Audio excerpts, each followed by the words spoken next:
বেশ অনেকগুলো দিন পর আবার একটা ভিডিও ক্লাস করতে বাধ্য হচ্ছি। এখন ভিডিও ক্লাসের প্রয়োজনীয়তা আস্তে আস্তে এখন কমে আসছে, এই কারণে যে পরীক্ষা প্রত্যেকটা ব্যাচেরই দুয়ারে কড়া নাড়ছে। কিছু ব্যাচ প্রায় শেষ হয়ে যাওয়ার মুখে। তো ক্লাস 11-এর পরীক্ষাটা সামান্য একটু সেকেন্ড সেমিস্টার সামান্য একটু ডিলে হওয়ার জন্যে আরও সামান্য কিছু অংশ বাকি আছে। তো অফলাইন ক্লাসটাকে মিস করবার জন্যে এরকমভাবে অনলাইন করতে বাধ্য হচ্ছি। তো আজকে যে জায়গাটা নিয়ে আলোচনা করব সেটা হচ্ছে যে সমস্ত প্রতিষ্ঠান মুনাফা লাভের উদ্দেশ্যে পরিচালিত হয় না, তাদেরকে বলা হয় হচ্ছে অমুনাফাভোগী প্রতিষ্ঠান, যেটাকে ইংরেজিতে বলা হয় হচ্ছে নন প্রফিট সিকিং কনসার্ন বা নন প্রফিট সিকিং এন্টিটি।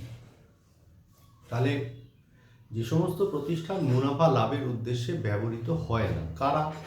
যেমন ধর পাড়ার ক্লাব, তারপরে যেমন ধর কোনো মেডিকেল এইড সোসাইটি, যারা মেডিকেলি বিভিন্ন পিছিয়ে থাকা মানুষদের সাহায্য করে থাকে, এরা মুনাফা লাভের উদ্দেশ্যে পরিচালিত হয় না। কিন্তু এদেরও তো একটা রোজগার দরকার। তাহলে এদেরও কি হয়, এদেরও রোজগার হয়, এরাও খরচা করে, এবং বছরের শেষে গিয়ে এদের হাতে যেটা থাকে সেটাকে বলা হয় হচ্ছে উদ্বৃত্ত। ঠিক যেভাবে আমরা প্রফিট অ্যান্ড লস অ্যাকাউন্ট করেছি, এখানেও ঠিক তেমনি অমুনাফাভোগী প্রতিষ্ঠানের জন্য যে অ্যাকাউন্টটা আমরা তৈরি করব, সেই অ্যাকাউন্টটার নাম হচ্ছে income and expenditure account. Income মানে আয়, আর এক্সপেন্ডিচার হচ্ছে ব্যয়, আয় ব্যয় হিসাব। একদম প্রফিট অ্যান্ড লস যে কনসেপশনে হয়, ইনকাম অ্যান্ড এক্সপেন্ডিচার অ্যাকাউন্টও সেই একই কনসেপশনে হবে। আমাদের যদি অঙ্ক করতে অসুবিধে হয়, আমরা একটুখানি প্রফিট অ্যান্ড লস অ্যাকাউন্টের কথাটা স্মরণ করে নেব, তাহলে আমাদের ইনকাম এক্সপেন্ডিচার অ্যাকাউন্ট করতে সুবিধে হবে। তৎসত্ত্বেও জানিয়ে রাখি যে ইনকাম অ্যান্ড এক্সপেন্ডিচার অ্যাকাউন্টে কোন কোন জিনিসগুলো আসবে। শুধুমাত্র রেভিনিউ নেচারের এক্সপেন্সেস এবং রেভিনিউ নেচারের ইনকামগুলো ইনকাম অ্যান্ড এক্সপেন্ডিচার অ্যাকাউন্টে আসবে। রেভিনিউ নেচারের এক্সপেন্সেস এবং রেভিনিউ নেচারের ইনকাম বলতে কি বোঝায়? রেভিনিউ নেচারের এক্সপেন্সেস বলতে বোঝায় সেই সমস্ত খরচাগুলো যে খরচাগুলো পুনঃ পুনঃ বা বারবার হয়ে থাকে। যেমন ধর ডেপ্রিসিয়েশন,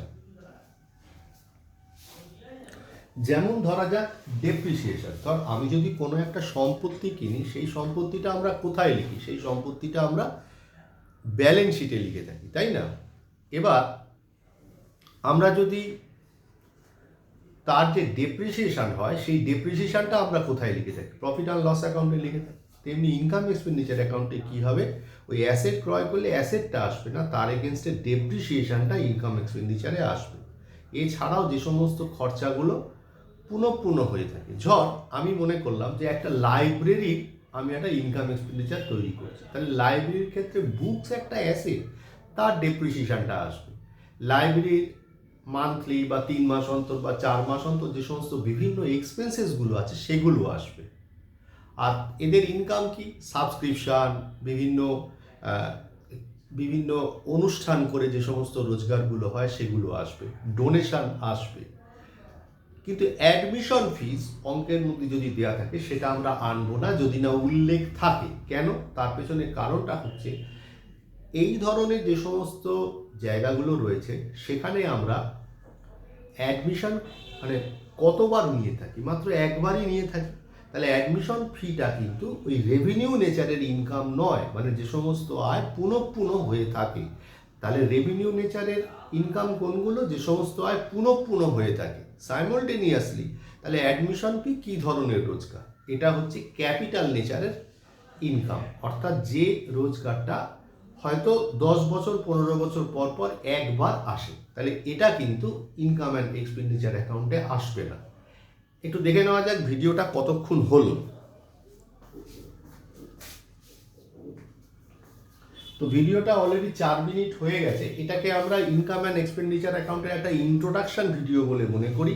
তার পরবর্তীতে আমরা একটা অঙ্ক করব। আমরা যখন অঙ্ক করব, ঠিক প্রফিট অ্যান্ড লস অ্যাকাউন্টে যেভাবে লিখতাম in the books of particular একটা প্রতিষ্ঠানের নাম, এখানেও লিখব in the books of dot dot dot, যে নাম হবে income and expenditure account for the year ended, অবশ্যই বছরের শেষ তারিখ।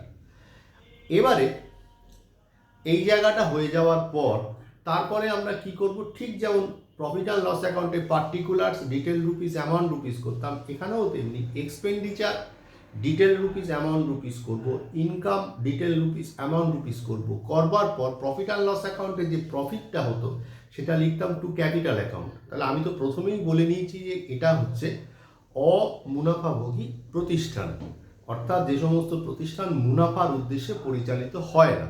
তাহলে এখানে আমি কি লিখব?